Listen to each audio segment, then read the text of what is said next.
Roinan testausta. Nyt testataan roina, miten se toimii Suomen talviolosuhteissa. Kun roinaa kehiteltiin, oli tarkoitus tehdä semmoinen musta ja valkoinen, mikä toimii myös Suomen talviolosuhteissa. Kannut jäädytettiin ensin pakastimessa ja annettiin olla pihalla vielä muutama tunti, että on varmaan viileä.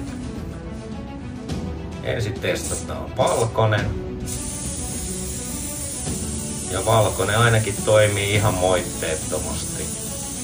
Ihan niin kuin lämmin kannukin.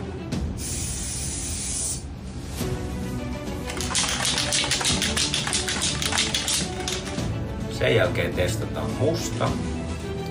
Katsotaan miten se toimii. Ja sekin toimii ihan niin kuin lämmin kannukin. Eli hyvin toimii Suomen talvessa. Ei muuta kuin maalaa.